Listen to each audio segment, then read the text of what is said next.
Hello, हाय सभी को राम राम, राधे राधे।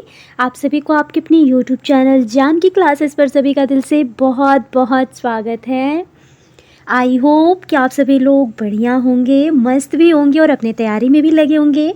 तो आज आपका है 7th स्टैंडर्ड आपके NCERT सीरीज, जो कि हजारों वर्षों के दौरान हुए परिवर्तन की पड़ताल जो आपका लेसन है उसमें बहुत ही महत्वपूर्ण आप लोग का क्वेश्चन है और वो आपके प्रोवाइड कराने की कोशिश भी करी है मैंने। तो बस आप लोग थोड़ा सा पेशेंस बना के ज़रूर वीडियो में एंड तक बने रहिएगा ताकि आप लोग का कॉन्सेप्ट क्लियर हो जाए, ठीक है। और चलिए, आई होप कि आप सभी लोग बढ़िया होंगे, मस्त भी होंगे और अपनी तैयारी में भी लगे होंगे।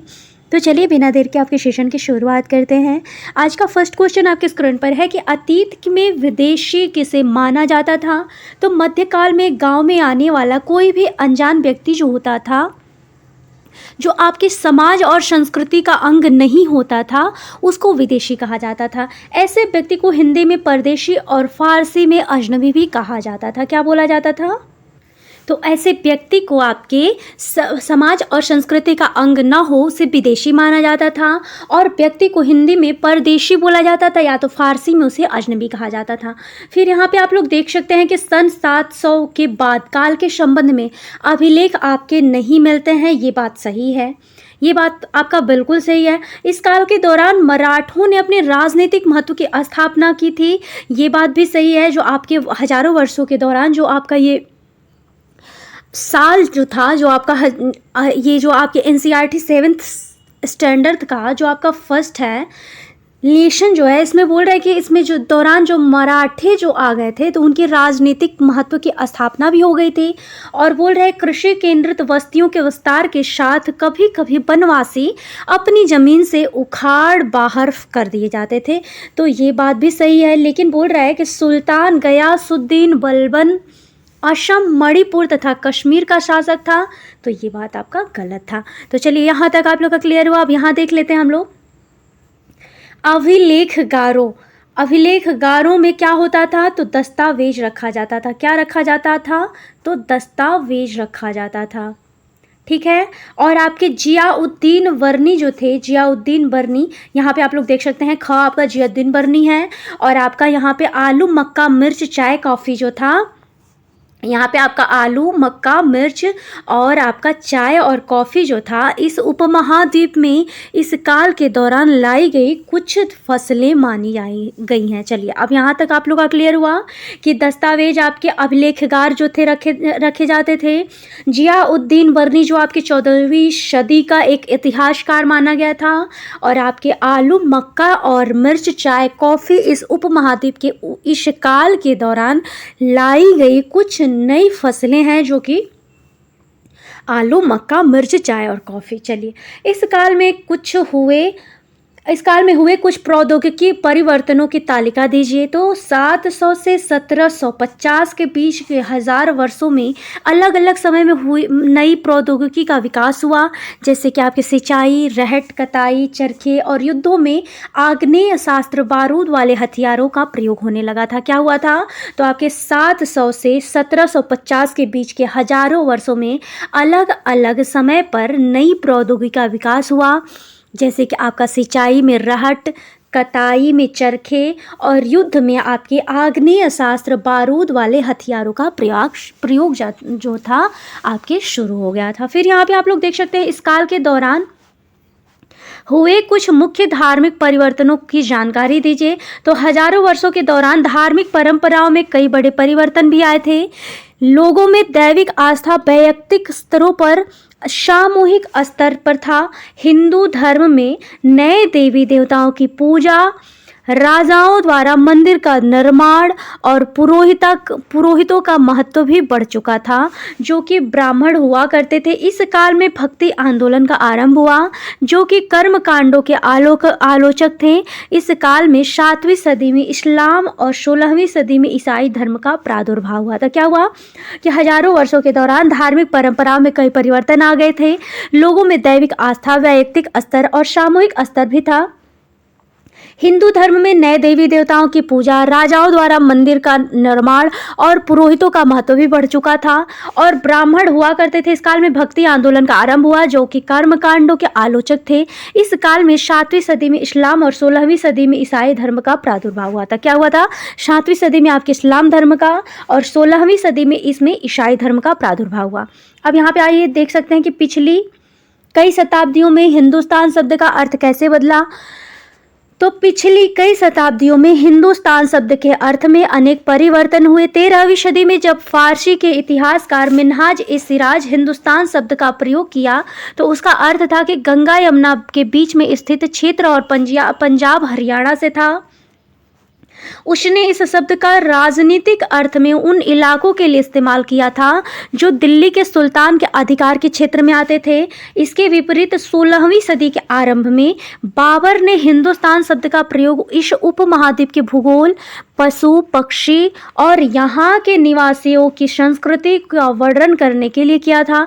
यहाँ प्रयोग 14वीं सदी के कवि अमीर खुसरो द्वारा प्रयोग किया जाने वाला शब्द जो हिंद के ही कुछ समान था, मगर जहाँ भारत को एक भौगोलिक और सांस्कृतिक तत्व के रूप में पहचाना जा रहा था।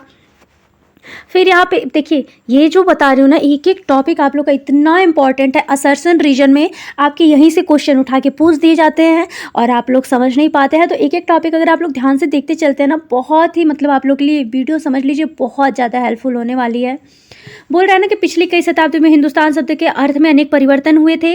13वीं सदी में जब फारसी के इतिहासकार मिन्हाज-ए-सिराज ने हिंदुस्तान शब्द का प्रयोग किया तो उसका अर्थ था गंगा यमुना के बीच में स्थित क्षेत्र और पंजाब हरियाणा से था।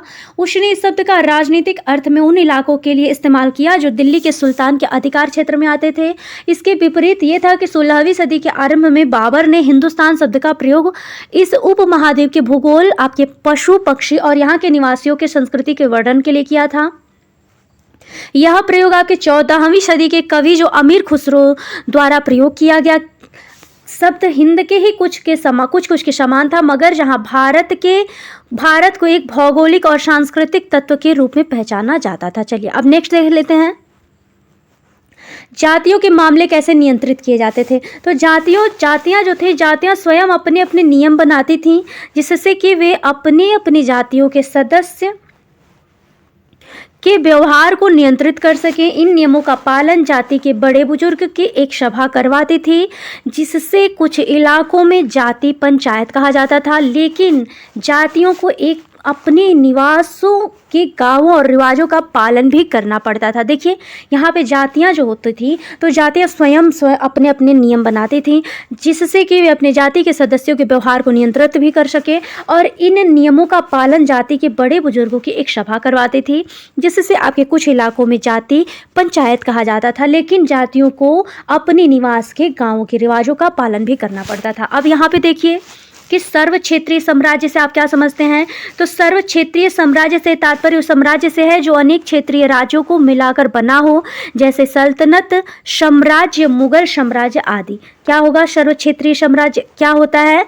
तो जैसे सल्तनत साम्राज्य हुआ, मुगल साम्राज्य आपका जो अनेक क्षेत्रीय राज्यों को मिलकर बना हो वही होता था, जैसे कि हुआ सल्तनत साम्राज्य और मुगल साम्राज्य आपके इत्यादि आपके सर्व क्षेत्रीय साम्राज्य में आते थे।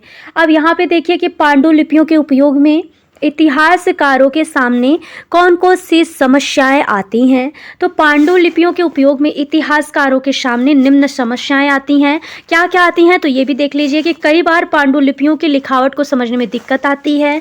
आज हमें लेखक की मूल पांडुलिपि शायद ही कहीं मिलती है।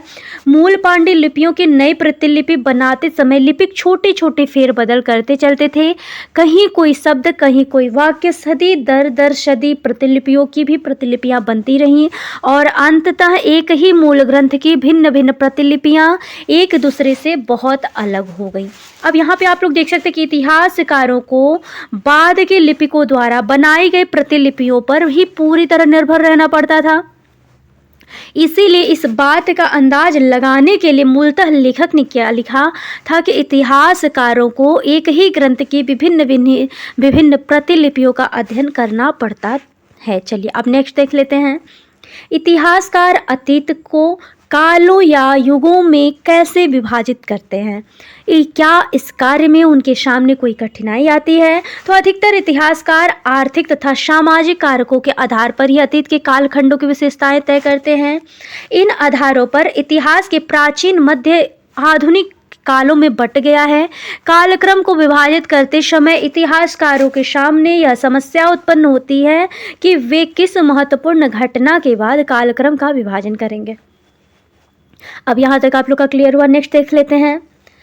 अध्याय में दिए गए मानचित्र अथवा मानचित्र के आपका मानचित्र 1 और अथवा मानचित्र 2 की तुलना में उपमहाद्वीप के आज के मानचित्र से करें। तुलना करते दोनों के बीच जितनी भी समानताएं और असमानताएं मिलती हैं उनकी सूची बनाइए। तो यहाँ पे आप लोग देख सकते हैं कि मानचित्र 1 में आपके कौन से आपके अरब भूगोलवेत्ता जो थे आपके अल इद्रीसी थे, जिन्होंने बनाया था 1154 में। मानचित्र 2 जो है एक फ्रांसीसी मानचित्रकार ने 1720 में बनाया था। देखिए आपके अरब के भूगोलवेत्ता जो है अल इद्रीसी जो है कब बनाए थे, तो आपकी 1154 में। मानचित्र 2 एक फ्रांसीसी मानचित्रकार जो था 1720 में बनाया था। ये दोनों मानचित्र कुछ समानताएं भी हैं और कुछ आपकी असमानताएं भी हैं। दोनों मानचित्र में समानता क्या है ये भी देख लीजिए कि इस मानचित्र में वर्तमान मानचित्र की भांति भारतीय उपमहाद्वीप को दर्शाया भी गया है। इस मानचित्र में कुछ जाने पहचाने नाम भी हैं, जैसे कि कन्नौज है, आपकी सूरत है इत्यादि। आपके अल इद्रीसी के नक्शे में दक्षिण भारत उस जगह है जहां हम आज उत्तर भारत को देखेंगे। श्रीलंका का द्वीप ऊपर की तरफ है, जहां जगहों का नाम अरबी में दिए गए हैं। यह मानचित्र आज के मानचित्र से काफ़ी भिन्न है, लेकिन फ्रांसीसी मानचित्रकार के मानचित्र में आज के मानचित्र से थोड़ी सी भिन्नता है। जैसे बम्बई क्षेत्र, गुजरात क्षेत्र के मानचित्र आज से भिन्न है। तो देखिए इन दोनों लोगों में समानताएं भी पाई गई हैं और असमानताएं भी पाई हैं। अल इद्रीसी आपके अरब के भूगोलवेत्ता जो थे, उन्होंने मानचित्र कब बनाया था, तो आपके 1154 में। और आपके जो आपके ये फ्रांसीसी मानचित्रकार हैं उसने 1720 में बनाया है। तो देखिए ये दोनों लोगों में अंतर है। अब ये टॉपिक आप लोगों का क्लियर। अब नेक्स्ट देख लेते हैं कि पता लगाइए कि आपके गांव या शहर में अभिलेख रिकॉर्ड कहाँ रखे जाते हैं। इन अभिलेखों को कौन तैयार करता है? क्या आपको यहाँ कोई अभिलेखगार है? उसकी देखभाल कौन करता है? वहाँ किस तरह के दस्तावेज संग्रहित हैं? उनके उपयोग कौन लोग करते हैं? तो ग्रामीण क्षेत्रों के अभिलेख रिकॉर्ड जिला मुख्यालय में रखे जाते हैं। एक एक टॉपिक ध्यान से देखते चलिएगा आप लोग। इन अभिलेखों को विभिन्न विभाग के कर्मचारी तैयार करते हैं तथा शहरों के अभिलेख नगर निगम कार्यालयों में रखे जाते हैं और ऐतिहासिक अभिलेख को अभिलेखगारों में रखा जाता है। अभिलेखगार के देखभाल उसके अदर नियुक्त कर्मचारी द्वारा की जाती है। इनका उपयोग आपके शोधार्थियों द्वारा अथवा विभिन्न विभागों द्वारा समय समय पर किया जाता है। अब नेक्स्ट देख लेते हैं। अब ये है आपका सेकेंड लेसन है नए राजा और उनके राज्य। तो क्या आपके विचार से उस दौर में एक शासक बनने के लिए क्षत्रिय के रूप में पैदा होना महत्वपूर्ण था? आपके एनसीईआरटी आपके पाठ्यपुस्तक 17 में बता रहा है कि हमारे विचार से उस दौर में एक शासक बनने के लिए क्षत्रिय के रूप में पैदा होना महत्वपूर्ण नहीं था। भारत के कई गैर क्षत्रिय शासक हुए, जिनमें आपके कदम्ब थे, मयूर, शर्मण और गुर्जर, प्रतिहार, हरिश्चंद्र ब्राह्मण थे, जिन्होंने अपने परंपरागत पेशे को छोड़कर शस्त्र को अपना लिया। इसके अतिरिक्त कई और भी शासक हुए हैं जो क्षत्रिय नहीं थे, लेकिन उस दौर में भारत के अधिकांश शासक क्षत्रिय थे। देखिए मोस्ट इंपॉर्टेंट आप लोग का टॉपिक हो रहा है। एक एक टॉपिक आप लोग के एग्जाम में यहीं से पूछता है। बस क्या है क्या सर्सन रीजन में थोड़ा सा एक टॉपिक हटा देगा, वहीं पे कंफ्यूजन हो जाती है। तो बिल्कुल एक एक टॉपिक ध्यान से देखते चलेंगे ना तो कोई कंफ्यूजन नहीं होगी। बोला है आप लोगों से कि हमारे विचार से उस दौर में एक शासक जो बनने के लिए क्षत्रिय के रूप में पैदा होना बहुत महत्वपूर्ण नहीं माना गया है। भारत के कई गैर क्षत्रिय शासक भी हुए थे, जिनमें कदम मयूर शर्मण और गुर्जर प्रतिहार हरिश्चंद्र ब्राह्मण थे, जिन्होंने अपना परंपरागत पेशे को छोड़कर शस्त्र को अपना लिया था। इसके अतिरिक्त कई और शासक हुए थे जो क्षत्रिय नहीं थे, लेकिन उस दौरे में भारत के अधिकांश शासक क्षत्रिय ही थे। चलिए अब नेक्स्ट देख लेते हैं। नेक्स्ट क्वेश्चन है आपके स्क्रीन पर कि प्रशासन का यह रूप आज की व्यवस्था से किन मायनों से भिन्न था। तो मध्यकाल में भारत में राजतंत्र कायम था। राजतंत्र में शासक वंशानुगत हुआ करते थे। देखिए एक एक टॉपिक ध्यान से देखते चलेगा। जो मध्यकाल था तो भारत में राजतंत्र कायम था। राजतंत्र में शासक वंशानुगत हुआ करते थे, अर्थात राजा का ही पुत्र राजा होता था। लेकिन आज की प्रशासनिक व्यवस्था लोकतांत्रिक है, जिसमें जनता द्वारा चुने हुए प्रतिनिधि शासन करते हैं। जनता के चुने हुए प्रतिनिधि ही सरकार का गठन करेंगे। और मध्यकाल में जनता किसी भी राजा का ना चुनाव कर सकते थे और ना ही उसको हटा सकती थी। तो पहले क्या था आपके मध्यकाल में था कि राजा के मतलब वंशानुगत चलता था, राजा का बेटा अब राजा होगा।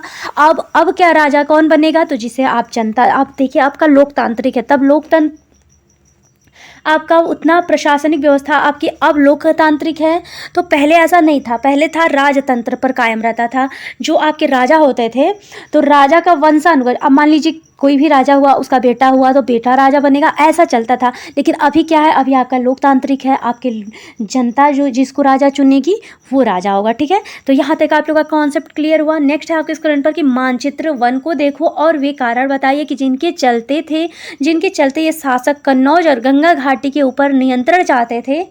तो यहाँ पे आप लोग देख सकते हैं कि 8वीं सदी से लेकर 12वीं सदी के पूर्वार्ध तक कन्नौज भारत का राजनीतिक शक्ति का केंद्र था। कन्नौज उत्तर भारत के मध्य में स्थित था, इसीलिए गुर्जर प्रतिहार, पाल वंश और राष्ट्रकूट वंश के राजाओं ने लंबे समय तक कन्नौज के लिए संघर्ष किया था, जिससे इन शासकों का कन्नौज पर नियंत्रण कायम हो सके। चूंकि इस लंबी चली लड़ाई में 3 पक्ष थे, इसीलिए इतिहासकारों ने प्रायः इसकी चर्चा त्रिपक्षीय संघर्ष के रूप में की है। देखिए क्या है कि 8वीं सदी से लेकर 12वीं सदी के पूर्वार्ध तक आपकी कन्नौज भारत जो था राजनैतिक शक्ति का केंद्र माना जाता था। कन्नौज उत्तर भारत के मध्य स्थित में स्थित है और इसीलिए गुर्जर प्रतिहार, पाल वंश और राष्ट्रकूट वंश के राजाओं ने लंबे समय तक कन्नौज के लिए संघर्ष किया है, जिससे इन शासकों का कन्नौज पर नियंत्रण कायम हो सके। चूँकि इस लंबी चली लड़ाई में 3 पक्ष भी थे, इसीलिए इतिहासकारों ने प्रायः इसकी चर्चा त्रिपक्षीय संघर्ष के रूप में की है। चलिए अब नेक्स्ट देख लेते हैं कि प्राचीन व मध्यकाल के राजाओं द्वारा कई तरह के दावे किए जाते थे। आपके विचार में ऐसे दावे उन्होंने क्या किए होंगे। तो कई प्रशस्तियों में शासक कई तरह के दावे करते थे। मिसाल के लिए सूरवीर विजयी योद्धा के रूप में समुद्रगुप्त ने अपनी प्रशस्ति में वर्णन किया कि आंध्र, सैंधव, विदर्भ और कलिंग के राजा उनके आगे तभी धाराशायी हो गए जब वे राजकुमार थे। इस तरह के वे दावे शासक अपने आप को सम्मानित और गौरवान्वित करने के लिए करते थे। देखिए क्या बोल रहे हैं कि कई प्रशस्तियों में शासक जो थे कई तरह के दावे भी करते थे। मिसाल के लिए सूरवीर विजयी योद्धा के रूप में समुद्रगुप्त जो था अपने प्रशस्ति में वर्णन करता है कि आंध्र, सैंधव, विदर्भ और कलिंग के राजा जो थे उनके आगे तभी धाराशायी हो गए, मतलब उनके आगे तभी झुक गए जब वे राजकुमार थे। इस तरह के वे दावे शासक अपने आप को सम्मानित और गौरवान्वित करने के लिए करते थे। अब यहाँ तक क्लियर हुआ। नेक्स्ट है मानचित्र को दोबारा देखिए और विचार विमर्श कीजिए कि चाहमानों ने अपने इलाकों का विस्तार क्यों करना चाहा होगा। तो चाहमान दिल्ली और अजमेर के आसपास के क्षेत्र में शासन करते थे। उन्होंने क्या किया, तो उन्होंने पश्चिम और पूर्व की ओर अपने नियंत्रण क्षेत्र का विस्तार करना चाहा है, जहां पर उन्हें गुजरात के चालुक्यों और पश्चिम उत्तर प्रदेश के गढ़वालों से टक्कर लेनी पड़ी। चौहानों ने अपनी शक्ति को मजबूत करने के लिए, अपनी प्रतिष्ठा बढ़ाने के लिए अपने साम्राज्य का विस्तार करना चाहा। अब चलिए नेक्स्ट देख लेते हैं। क्या आपको लगता है कि महिलाएं इन सभाओं में हिस्सेदारी करती थीं? क्या आप यह समझ सकते हैं कि समितियों के सदस्य के चुनाव के लिए लॉटरी का तरीका उपयोगी होता है? तो महिलाओं का सभाओं में भाग लेने का प्रमाण इतिहास के किसी साक्ष्य में नहीं मिला है। चोल प्रशासन के कुछ समितियों में ही सदस्यों के चुनाव लॉटरी से किया जाता था, बाकी सदस्यों का चुनाव प्रशासनिक अधिकारियों द्वारा किया जाता था। कुछ समितियों के सदस्यों का चुनाव के लिए लॉटरी का तरीका सही भी माना गया है। अब यहाँ पर आप लोग देख सकते हैं कि गुर्जर और प्रतिहार आपको जोड़ा बनाने की दे रहा है आप लोग के लिए। तो गुर्जर और प्रतिहार क्या हो जाएगा, गुजरात और राजस्थान। राष्ट्रकूट क्या हो जाएगा, तो आपके पश्चिम दक्कन कहाँ है, तो पश्चिम दक्कन आपके फर्स्ट में है। फिर पाल वंश पूछ रहा है, तो पाल वंश आपका बंगाल हो जाएगा और आपका चोल हो जाएगा तमिलनाडु। क्या हो जाएगा, चोल तमिलनाडु। चलिए अब नेक्स्ट देख लेते हैं।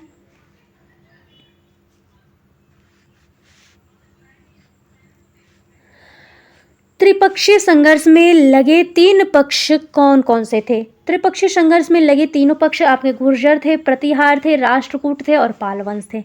चलिए, चोल साम्राज्य में सभा की किस समिति का सदस्य बनने के लिए आवश्यक शर्तें की गई थीं। तो चोल साम्राज्य में सभा की किसी समिति का सदस्य बनने के लिए निम्न शर्तें आवश्यक थीं कि सभा की सदस्यता के लिए इच्छुक लोगों को ऐसी भूमि का स्वामी होना चाहिए जहां से भू राजस्व वसूला जाता है, उसके पास अपना घर भी होना चाहिए, उनकी उम्र जो है 35 से 70 से बीच की होनी चाहिए, उन्हें वेदों का ज्ञान होना चाहिए, ईमानदार होना चाहिए, उन्हें प्रशासनिक और मामलों की अच्छी जानकारी होनी चाहिए। और ये टॉपिक आपका एज इट इज क्वेश्चन आपके सीटेट में पूछा गया है। चलिए अब नेक्स्ट है कि चाहमानों के नियंत्रण में आने वाले 2 प्रमुख नगर कौन कौन से थे। तो चाहमानों के नियंत्रण में आने वाले नगर तो थे आपके कन्नौज थे, बनारस था, इंद्रप्रस्थ था और आपका प्रयाग था। क्या क्या था, तो कन्नौज, बनारस, इंद्रप्रस्थ और प्रयाग। चलिए अब यहाँ पर देखिए कि राष्ट्रकूट कैसे शक्तिशाली बने। तो राष्ट्रकूट शुरू में कर्नाटक के चालुक्य राजाओं के अधीन थे। 8वीं सदी के मध्य में एक राष्ट्रकूट शासक ने दंती दुर्ग में चालुक्यों के अधीनता से इनकार कर दिया। बाद में चालुक्यों को उसने हराया और अपनी सैनिक शक्ति में वृद्धि की। क्या हुआ कि राष्ट्रकूट जो थे, तो राष्ट्रकूट शुरू में कर्नाटक के चालुक्य राजाओं के अधीन हो गए थे। 8वीं सदी के मध्य में एक राष्ट्रकूट शासक जो था दंती दुर्ग ने चालुक्य के अधीनता से इनकार कर दिया। बाद में चालुक्यों को उसने हराया और अपनी सैन्य शक्ति में वृद्धि की। नेक्स्ट है कि नए राजवंशों ने स्वीकृति हासिल करने के लिए क्या किया था। तो नए राजवंशों ने स्वीकृति हासिल करने के लिए निम्न कार्य किए थे। कौन कौन सा था, तो राजा लोग नए राजवंशों को अपनी मातहत या सामंत के रूप में मान्यता देते थे। अधिक सत्ता और संपदा हासिल करने पर सामंत अपने आप को महासामंत, महामंडलेश्वर इत्यादि घोषित कर देते थे और कभी कभी वे अपने स्वामी के आधिपत्य से स्वतंत्र हो जाने का दावा भी करते थे। फिर आपका 4th बोल रहे कि उद्यमी परिवार के पुरुषों ने अपनी राजाशाही कायम करने के लिए सैन्य कौशल का भी इस्तेमाल किया था। तो आपके नए राजवंश जो स्वीकृत हासिल करने के लिए इतने कार्य किए थे। चलिए अब नेक्स्ट है आपके स्क्रीन पर कि तमिल क्षेत्र में किस तरह की सिंचाई व्यवस्था का विकास हुआ था। तो तमिल क्षेत्र में सिंचाई व्यवस्था का विकास जो था निम्न प्रकार से हुआ था। तो कौन कौन सी थी, तो प्राकृतिक झीलों में सिंचाई की व्यवस्था की गई, अनेक नहरों को निर्मित किया गया, कई तालाबों और हौजों को निर्मित किया गया, अनेक क्षेत्रों में नए कुएं खुदवाए गए। क्या क्या था, तो प्राकृतिक झीलों से सिंचाई की व्यवस्था की गई, अनेक नहरों को निर्मित किया गया, कई तालाबों और हौजों को निर्मित किया गया, अनेक क्षेत्रों में नए कुएं जो थे खुदवाए गए। तमिल क्षेत्र में आपके सिंचाई व्यवस्था का इतने प्रकार के विकास हुए थे। चोल मंदिरों के साथ कौन कौन सी गतिविधियां जुड़ी हुई थी। तो चोल मंदिर जो थे उनके साथ निम्नलिखित गतिविधियां थी। यहाँ पर ऑप्शन में भी दे रहा है कि चोल मंदिर अक्सर अपने आसपास विकसित होने वाले बस्तियों के केंद्र बन गए थे। ये शिल्प उत्पादन के केंद्र थे। ये मंदिर शासकों और अन्य लोगों द्वारा दी गई भूमि से संपन्न हो गए थे। मंदिर के लिए काम करने वाले पुरोहित, मालाकार, बावर्ची, मेहतर, संगीतकार, नर्तक इत्यादि इसमें प्रमुख थे। और मंदिर सिर्फ पूजा आराधना का केंद्र ही नहीं था बल्कि आर्थिक, सामाजिक और सांस्कृतिक जीवन का भी केंद्र माना गया था चोल मंदिर में। चलिए, मानचित्र वन को दोबारा देखिए और तलाश करिए कि जिस प्रांत में आप रहते हैं उसमें कोई पुरानी राजशाहियाँ राजाओं के राज्य थी या नहीं थी। तो मानचित्र एक अध्ययन करने से ज्ञात होता है कि जिस राज्य में हम रहते हैं वहाँ पर इंद्रप्रस्थ नाम की राजशाही स्थापित थी, जिसे हम दिल्ली के नाम से जानते हैं। क्या था? तो जिसे अभी हम दिल्ली के नाम से जानते हैं वही आपका इंद्रप्रस्थ है। इसके अतिरिक्त अन्य राजाशाही और वर्तमान प्रांत के नाम इस प्रकार मान दिए हैं। तो राजाशाही आपके गुर्जर प्रतिहार गुजरात पश्चिम मध्य प्रदेश, पाल वंश आपके बंगाल और बिहार, उत्कल आपका उड़ीसा, पूर्वी चालुक्य आंध्र प्रदेश है, राष्ट्रकूट महाराष्ट्र उत्तरी कर्नाटका, चोल तमिलनाडु, चेर केरल और पांड्या आपके दक्षिण तमिलनाडु। कौन कौन सा एक बार और रिवाइज करते चलिए ताकि आप लोगों को कन्फ्यूजन नहीं होगा। गुर्जर प्रतिहार आपके गुजरात पश्चिम मध्य प्रदेश, पाल आपका बंगाल और बिहार, उत्कल आपका उड़ीसा, पूर्वी चालुक्य आपका आंध्र प्रदेश, राष्ट्रकूट आपके महाराष्ट्र और उत्तरी कर्नाटका, चोल आपका तमिलनाडु, चेर आपका केरल और पांड्या जो था आपका दक्षिण तमिलनाडु। यहाँ तक क्लियर हुआ। जिस तरह के पंचायती चुनाव हम आज देखते हैं उसमें उत्तर मेरू के चुनाव किस तरह से अलग थे। तो वर्तमान समय के पंचायत चुनाव उत्तर मेरूर के चुनाव में अंतर है। क्या क्या? तो वर्तमान समय के पंचायत चुनाव जो है सार्वभौमिक वयस्क मताधिकार के द्वारा चुनाव होता है। आपका मतदाता अपने पसंद के उम्मीदवारों को मत देता है। और उत्तर मेरूर का जो चुनाव था तो लॉटरी पद्धति द्वारा विभिन्न समितियों के सदस्य चुने जाते थे। चुनाव पूर्ण रूप से प्रत्याशियों के भाग्य पर निर्भर होता था। क्या क्या था? तो वर्तमान समय के जो पंचायती चुनाव होता है तो इसमें सार्वभौमिक वयस्क मताधिकार द्वारा चुनाव होता है। मतदाता जो होते हैं वो अपने पसंद के उम्मीदवारों को मत देते हैं। यहाँ पे जो उत्तर मेरूर का चुनाव होता था तो लॉटरी पद्धति द्वारा विभिन्न समितियों के सदस्य चुने जाते थे। चुनाव पूर्ण रूप से प्रत्याशियों के भाग्य पर निर्भर रहता था। अब चलिए नेक्स्ट देख लेते हैं। इस अध्याय में दिखलाए गए मंदिरों से अपने आसपास के किसी मौजूदा मंदिर की तुलना करिए और जो समानताएं या असमानताएं जो समानताएं या अंतर आप देख पाते हैं उन्हें बताइए। तो असमानताएं जी इस अध्याय में दिखलाए गए हैं कि मंदिर द्रविड़ शैली की स्थापत्य कला द्वारा निर्मित है, लेकिन वर्तमान के अधिकांश मंदिर वेशर शैली स्थापत्य कला द्वारा निर्मित है। और वेशर शैली द्रविड़ और नागर शैली का सम्मिश्रण होता है। समानताएं जो हैं इन दोनों में मंदिरों में समानता यह है कि इन दोनों मंदिरों के गर्भगृह में ही मूर्ति स्थित होती है। समानताएं और असमानताएं आप लोग देखिए। अब नेक्स्ट देख लेते हैं कि आज के समय में वसूले जाने वाले करों के बारे में और जानकारी हासिल करें। क्या ये नकद के रूप में है, वस्तु के रूप में है या श्रम सेवाओं के रूप में? तो वर्तमान समय में प्रत्यक्ष कर और अप्रत्यक्ष कर के रूप में वसूल किए जाते हैं। प्रत्यक्ष कर के रूप में आयकर, संपत्ति कर, उत्तराधिकारी, मृत्यु कर आदि होती है। अप्रत्यक्ष कर के रूप में उत्पादन शुल्क, विक्रय आदि प्रमुख है। वर्तमान समय में सभी कर अथवा चेक के द्वारा जमा किए जाते हैं तथा किसी भी कर का भुगतान वस्तु के रूप में अथवा श्रम सेवाओं के रूप में नहीं लिया जाता है। तो चलिए आज का सेशन यहीं पर समाप्त होता है। आप लोगों का यहाँ लगा हो, क्योंकि ये जो क्लास है ना बहुत है आप लोग के लिए महत्वपूर्ण होने वाला है। तो अगर आप लोग को लगे कि ये वीडियो आप लोग के लिए हेल्पफुल है तो प्लीज़ मोटिवेशन के लिए एक प्यारा सा comment, like, share and subscribe आप लोग ज़रूर करिएगा। सभी को मिलती हूँ नेक्स्ट वीडियो में। तब तक के लिए मेरा सभी को राम राम, राधे राधे। अगर क्लास बढ़िया लगे ना तो एक प्यारा सा कमेंट मोटिवेशन के लिए ज़रूर से ज़रूर करिएगा। Like, comment and subscribe please ज़रूर करिएगा। सभी को मिलती हूँ नेक्स्ट वीडियो में। तब तक के लिए सभी को राम राम, राधे राधे।